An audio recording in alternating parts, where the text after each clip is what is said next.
Hello everyone, welcome to our YouTube channel. In this video, we will discuss the term thermochemistry. It is our next chapter, second chapter है ये physical chemistry का BSc second year third semester. हम complete कर चुके हैं thermodynamics का first chapter.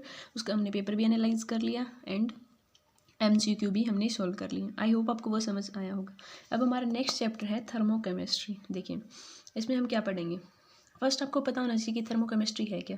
देखिए कुछ तो आपका नेम से ही सजेस्ट हो रहा है. थर्मो मीन्स क्या होता है आपका हीट. देखिए थर्मो मीन्स हो गया आपका heat and chemistry means thermochemistry क्या है. Thermochemistry is the branch of chemistry which deals with the heat change. हमें पता है केमिस्ट्री में क्या होंगी, कुछ केमिकल हम पढ़ते हैं. क्या पढ़ते हैं, different type of chemical reaction. उसमें हम हीट का चेंज पढ़ेंगे, कितना हीट चेंज हो रही है. मीन्स वो टाइप ऑफ हीट भी पढ़ेंगे हम, एक्जोथर्मिक है या एंडोथर्मिक है. तो थर्मोकेमिस्ट्री को कैसे डिफाइन कर सकते हो, इसे हम लिख सकते हैं कैसे कि branch of chemistry thermochemistry which deals with, किससे डील करवाएगी हमें, heat changes which deals with the heat changes involved in chemical reactions. Means हमारी जो केमिकल रिएक्शन उसमें कितनी हीट का चेंज हो रहा है, कितना हीट चेंज इन्वॉल्व, उसकी जो स्टडी करेंगे वो हम थर्मोकेमिस्ट्री में पढ़ेंगे. ठीक है. अब हम डिफरेंट टाइप से पढ़ सकते हैं कि जो केमिकल रिएक्शन होगी वो प्रोसीड कर सकती है, वहाँ पे इवोल्यूशन भी हो सकता है. अगर हीट इवोल्व होगी हमें पता है कि वो एक्जोथर्मिक होगी एंड अगर हीट एब्जॉर्ब होगी तो वो एंडोथर्मिक. तो टू टाइप की होती है आपके पास. वन होती है आपके पास एक्जोथर्मिक एंड एक होती है आपके पास एंडोथर्मिक. एक्जो में क्या होता है आपका हीट इवोल्व होती है. यहाँ पे जो डेल एच की वैल्यू होती है वो आपकी नेगेटिव होती है, चेंज इन एंथैल्पी. एंड जो एंडोथर्मिक होती है यहाँ पे आपका हीट क्या होती है, एब्जॉर्ब होती है. यहाँ पे जो डेल एच की वैल्यू होती है वो पॉजिटिव होती है. तो कई रिएक्शंस में आपको डेल एच की वैल्यू से आप पता सजेस्ट कर सकते हैं कि डेल एच की वैल्यू नेगेटिव है, दैट मीन एक्जोथर्मिक है, यहाँ पे हीट इवोल्व हो रही है. एंड डेल एच की वैल्यू पॉजिटिव तो हीट एब्जॉर्ब हो रही है. तो फर्स्ट आपको पता चल गया कि थर्मोकेमिस्ट्री क्या है एंड इसमें कौन सी type of heat means exothermic endothermic उसको हम कैलकुलेट कर सकते हैं. डिफरेंट टाइप, जैसे हमें इंटरनल एनर्जी तो हम कैसे निकाल सकते हैं कि प्रोडक्ट की कितनी है माइनस रिएक्टेंट की, वो चेंज इन इंटरनल एनर्जी निकल जाएगी. वैसे ही हम एंथैल्पी डेल एच को प्रोडक्ट कैसे कैलकुलेट करेंगे, प्रोडक्ट की माइनस रिएक्टेंट, वो आपकी एंथैल्पी हो जाएगी. फिर एक टर्म आती है आपके थर्मोकेमिस्ट्री में, उसको बोलते हैं हम स्टैंडर्ड स्टेट. देखिए स्टैंडर्ड स्टेट क्या होती है, जैसे जिसमें टेम्परेचर आपका 298, स्टैंडर्ड स्टेट को बोलते हैं जहाँ पे टेम्परेचर की वैल्यू हो आपके पास 298.15 kelvin and 1 atmospheric pressure. Means इतना 298.15 kelvin temperature and 1 atmospheric pressure condition हो, उसको हम बोलते हैं standard condition of temperature and pressure. कई बार 1 मार्क्स में आपसे क्वेश्चन पूछ सकते हैं कि what is the standard condition of temperature and pressure. तो आप बोल सकते हो कि temperature 298.15 kelvin and pressure 1 atmosphere, वो स्टैंडर्ड. एंड स्टैंडर्ड को एंथैल्पी डिनोट करते हैं हम नोट से, नोट लगाया दैट मीन्स एंथैल्पी है यहाँ पे इन स्टैंडर्ड स्टेट में. ठीक है, वो हम इसे निकाल सकते हैं. और ये आपको बताएं कि हमें जो मोलर एंथैल्पी होती है एवरी एलिमेंट की, जो स्टैंडर्ड स्टेट में स्टैंडर्ड में निकालेंगे दैट मीन्स उसका टेम्परेचर कितना है 298.15 एंड 1 एटमॉस्फेरिक प्रेशर पे हो रही है.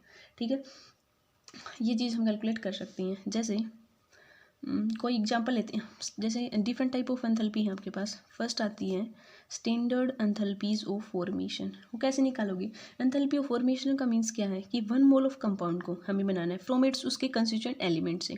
ठीक है, कैसे, जैसे हमने अज्यूम कर लिया कि जैसे आपके पास सल्फर ऑक्साइड बनाना में, तो किसे बनाए, सल्फर प्लस में O2, ये आपका सॉलिड स्टेट में है, O2 आपका गैसीज में, SO2 आपका गैस. यहाँ पे आपकी डेल एच की value heat of formation HF they the, value हमने मान लिया नेगेटिव में जो समथिंग होती है. ठीक है, तो यहाँ पे क्या होगा, स्टैंडर्ड एंथैल्पी ऑफ फॉर्मेशन को कैसे डिफाइन करेंगे कि कितनी एंथैल्पी ऑफ फॉर्मेशन की जरूरत है. The enthalpy change the formation of 1 mole of compound किया हमने, किसके कंस्टिट्यूएंट, जैसे सल्फर से प्लस में ऑक्सीजन किया तो हमके पास सल्फर ऑक्साइड की, एंड ये HF से डिनोट करते हैं. स्टैंडर्ड स्टेट में तो हम नोट लगा देंगे that means 298.15 kelvin temperature and 1 atmospheric pressure पे आपकी रिएक्शन हो रही है. ठीक है, फिर आपके फर्स्ट आपने पढ़ ली कि स्टैंडर्ड एंथैल्पी ऑफ फॉर्मेशन. फिर डिफरेंट टाइप ऑफ एंथैल्पीज होती है. एक होती है आपके पास स्टैंडर्ड एंथैल्पी ऑफ कंबस्टन. देखो उसको हम डिनोट करेंगे डेल एच, यहाँ पे नोट आ जाएगा, यहाँ पे सी कंबस्टन होता है. उसको कैसे डिफाइन करेंगे कि 1 मोल ऑफ कंपाउंड अंडर किस, नोट लगा that means standard condition, 1 mole of compound under standard condition, 1 atmospheric pressure है एंड 298.15 केल्विन टेम्परेचर, वो बर्न कर रहे हैं विद अमाउंट ऑफ ऑक्सीजन के साथ टू फॉर्म प्रोडक्ट. किस स्टेट में, स्टैंडर्ड में. जैसे हमें CO2 बनाना है तो C हमने कार्बन ले लिया, जैसे ये ग्रेफाइट की फॉर्म में, एंड प्लस में O2 ले लिया गैस, तो किसकी फॉर्मेशन कर दी हमने यहाँ पे CO2 gas, and del H की वैल्यू नेगेटिव है। नेगेटिव से क्या सजेस्ट हो गया यहाँ पे कि हीट एक्जोथर्मिक का हीट यहाँ पे इवोल्व हो रही है। तो कंबस्टन में सिंपल आप डिफाइन कर सकते हो कि एंथैल्पी ऑफ कंबस्टन क्या होगी, मींस बर्न करने के लिए कि 1 मोल ऑफ कंपाउंड को अंडर स्टैंडर्ड कंडीशंस पे बर्न करना विद अमाउंट ऑफ ऑक्सीजन के साथ। ठीक है, ये डिफाइन कर सकते हैं स्टैंडर्ड एंथैल्पी ऑफ कंबस्टन को। एंड नेक्स्ट आती है आपके पास स्टैंडर्ड एंथैल्पी ऑफ न्यूट्रलाइजेशन। देखिए अब न्यूट्रलाइजेशन का मीन्स क्या है कि यहाँ पे एंथैल्पी का कितना चेंज होगा।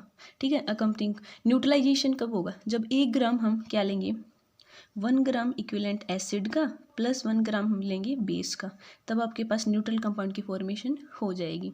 ठीक है, तो मीन्स न्यूट्रल तभी बनेगा, एसिड प्लस बेस रिएक्ट करेगा तब न्यूट्रल। जैसे एसिड हमने मान लिया HCl है एंड बेस हमने मान लिया NaOH है, यहाँ पे आपका NaCl की फॉर्मेशन होगी प्लस H। तो यहाँ पे क्या हो गया, NaCl क्या एक सोल्ट न्यूट्रल। तो ये एंथैल्पी ऑफ न्यूट्रलाइजेशन को हम डिफाइन कर सकते हैं कि 1 ग्राम आपका इक्विवेलेंट एसिड है प्लस बेस, दोनों रिएक्ट करके एक न्यूट्रल कंपाउंड की फॉर्मेशन कर दी। तो उसके लिए हमें कितनी एंथैल्पीज की रिक्वायर्ड, तो उसको हम डिफाइन कर सकते हैं।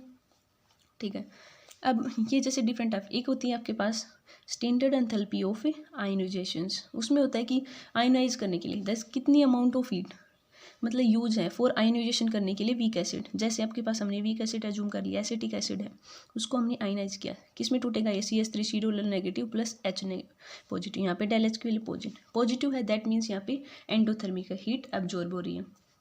ठीक है, तो इस कंपाउंड को वीक एसिड को आयनाइज करने के लिए हमें कितनी एंथैल्पीज की, तो उसको हम एंथैल्पी ऑफ आयनाइजेशन बोलते हैं।